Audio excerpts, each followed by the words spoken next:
Hello guys, welcome back to our travel series of Thailand, and this is the second part of our series where I am going to show you our journey to Phuket. So stay tuned.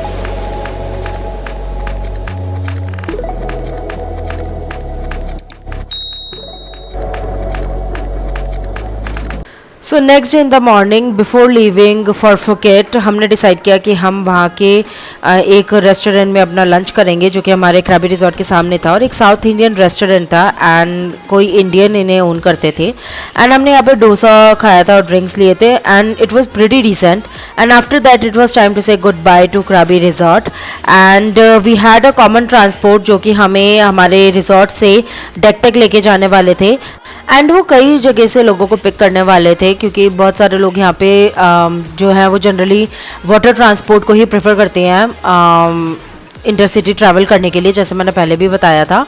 By road Phuket जाने में it took more than 2 to 3 hours, but ferry की ride जो थी वो around 1 our की ही थी।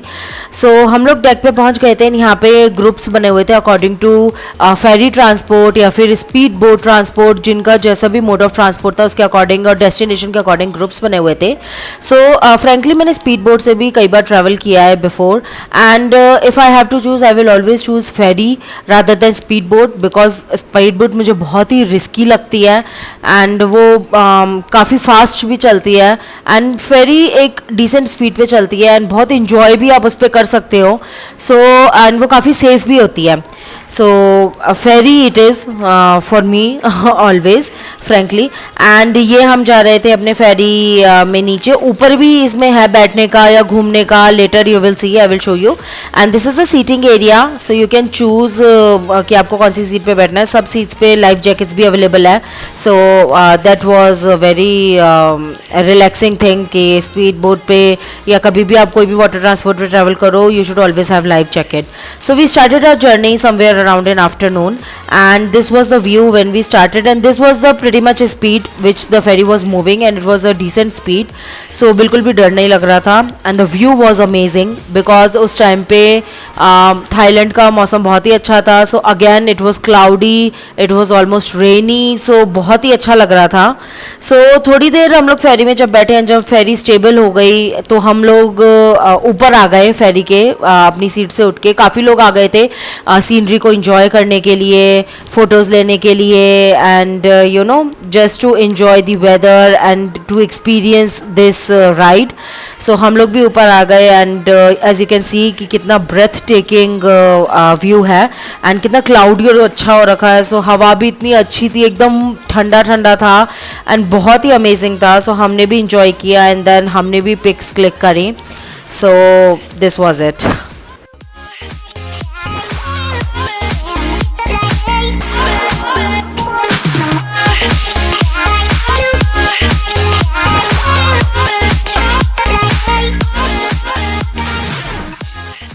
So after an amazing journey and great experience हम पहुंच गए थे फुकेट एंड यहाँ पे हमारा ट्रांसपोर्ट ऑलरेडी वेटिंग था जो कि एक वैन थी एंड ये भी हमारी डिवाइडेड थी, मतलब कई लोगों के जो होटल्स जिस जिस एरिया में थे एंड जिस अकॉर्डिंग उनका पाथ था उस अकॉर्डिंग लोग उसमें थे। तो हमारे साथ कई कपल्स थे वैन में एंड देन हमारा होटल द नेचर फुकेट वो लास्ट डेस्टिनेशन था उस वैन का, बिकॉज वो सबसे दूर था डेक से बाकी होटल्स के कंपैरिजन में। सब लोगों को ड्रॉप करते हुए हम लोग पहुंचे थे हमारे होटल पे एंड जब हम जा रहे थे तो मौसम बहुत ही अच्छा था, बारिश हो रही थी एंड बादल हो रहे थे एंड बहुत ही अच्छा था। सो ये हमारा जो एरिया था द नेचर फुकेट का जहाँ पे हम रुके थे वो था पतोंग बीच के पास। सो वो पतोंग एरिया था, पतोंग सिटी थी एंड हम प्रिटी मच वहीं पे ही पूरा घूमे थे, सारा मार्केट सब कुछ एंड हम पतोंग बीच पे ही हमने अपना टाइम स्पेंड किया था। सो वो मैंने कैप्चर भी किया है यहाँ पे। सो काफ़ी लंबी जर्नी थी क्योंकि हमारा लास्ट डेस्टिनेशन था, सब हमसे पहले उतर गए थे तो हमें अराउंड 2 आवर्स के करीब लग गए थे आराम से पहुँचते पहुँचते हमारे होटल पे एंड इवनिंग हो गई थी। सो ये है वो बीच जो हमें दिख रहा था एंड बाद में हमने आके यहाँ पे खूब घूमा है वो मैं आपको नेक्स्ट पार्ट में दिखाऊंगी। सो यहाँ पे मतलब बहुत भीड़ रहती है क्योंकि ये मेन बीच है यहाँ पे सिटी का। सो यहाँ पे खूब लोग हमेशा ही अवेलेबल रहते हैं, खूब स्ट्रीट फूड्स हैं, बहुत सारे रेस्टोरेंट्स हैं, बहुत सारा मार्केट एक्सप्लोर करने के लिए, एंड बहुत सारे साइट सीइंग्स भी हैं यहाँ पे। लाइक यहाँ पे बिग बुद्धा भी है, एंड वाइट टाइगर रिजर्वर भी है, एंड एलिफेंट सेंचुरी भी है। सो यहाँ पे बहुत कुछ है घूमने के लिए, अगर आप चाहें तो आप उनकी टिकट ले सकते हैं और घूम सकते हैं। And as you can see street food भी यहाँ पे अवेलेबल है। काफ़ी कुछ मेरे को इंडियन मार्केट जैसा लग रहा था ये स्ट्रीट फूड देख के। एंड ये है पतोंग बीच, एज यू कैन सी कितना क्लीन एंड कितना ब्यूटीफुल है। सो ये हम जा रहे हैं हमारे होटल की तरफ। हमारा होटल थोड़ा हाइट पे था एंड बिल्कुल बीच के पास ही बना हुआ था वो। सो मतलब बहुत ही अमेजिंग लोकेशन थी एंड होटल भी बहुत ही अच्छा था। सो हम इवनिंग में काफ़ी लेट हो गए थे पहुँचते पहुँचते, ऑलमोस्ट रात हो गई थी। तो इस दिन तो हम कुछ भी नहीं घूम पाए थे फुकेट में। सो हम गए एंड हम लोगों ने चेक इन किया। ये हमारे कॉम्प्लीमेंट्री ड्रिंक्स है जो हमें मिले, एंड होटल बहुत ही अमेजिंग था। एज यू कैन सी इसका इंफ्रास्ट्रक्चर कितना अच्छा है और कितना बड़ा है। एंड इस होटल में एक कॉमन पूल नहीं था, यहाँ पे बहुत सारे कॉमन पूल थे अलग अलग अलग अलग जगह पे। सो जो भी आपके रूम के पास जो भी कन्वीनियंट है आप उस पूल में जा सकते हैं। यहाँ पे इनबिल्ट ही बहुत सारे रेस्टोरेंट्स थे, रूफटॉप बार था, रेस्टोरेंट था। So you can choose where you want to eat and you want to spend your time. So बहुत ही अच्छा था। जब तक चेक इन का चल रहा था प्रोसेस तब तक मैंने थोड़ा सा एक्सप्लोर किया होटल के अंदर जाके कि कहाँ पे क्या क्या है। एंड बहुत अच्छा, बहुत ही बड़ा है एंड हर जगह डायरेक्शंस वगैरह लगे हैं। So it was very amazing, very well organised and बहुत ही अच्छा था ये एक्सपीरियंस हमारा इस होटल का।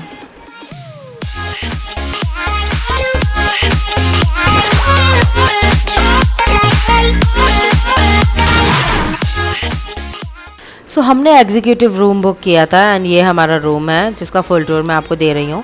एंड यहाँ पे जो वॉशरूम है वो आपको लगेगा कि एक ओपन वॉशरूम है, बट ऐसा नहीं है। ये पूरा वॉशरूम कवर हो जाता है when you are using it, and you can open it to make it more like a big room, and there was a dressing area as well.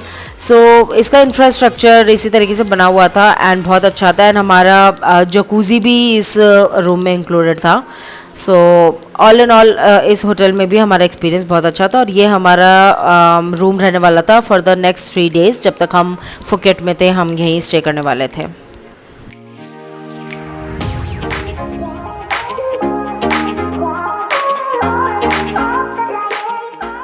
सो थोड़ी देर सेटल होने के बाद हम बहुत थक गए थे एंड भूख लग रही थी। सो हम पहुंचे थे रूफ टॉप, बट वहाँ पे ज़्यादा कुछ वेज में ऑप्शन नहीं थे हमारे खाने के लिए। सो इसलिए हमने उसको डिच किया एंड हम आ गए सेकंड फ्लोर के एक इंडोर रेस्टोरेंट में, जो कि बहुत ही अमेजिंग व्यू के साथ था। एंड इसमें इंडोर सीटिंग भी थी एंड आउटडोर सीटिंग भी थी। सो हम आउटडोर सीटिंग पे बैठे थे क्योंकि मौसम बहुत ही अच्छा था एंड खाना बहुत ही टेस्टी था यहाँ का। जब भी हमने अपने होटल में खाना खाया है हमने इसी रेस्टोरेंट से या तो रूम सर्विस ऑर्डर करी है या हमने इसमें जाके खाया है। इनके पास वेज ऑप्शंस भी काफ़ी सारे थे एंड खाना बहुत ही टेस्टी था एंड इनके मॉकटेल्स तो बहुत ही अमेजिंग थे।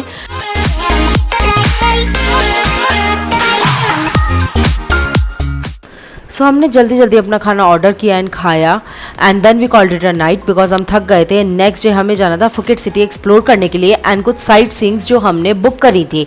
सो वो मैं आपको नेक्स्ट वीडियो में दिखाने वाली हूँ। So thank you for watching and don't forget to like, share and subscribe our channel. Till then, bye bye.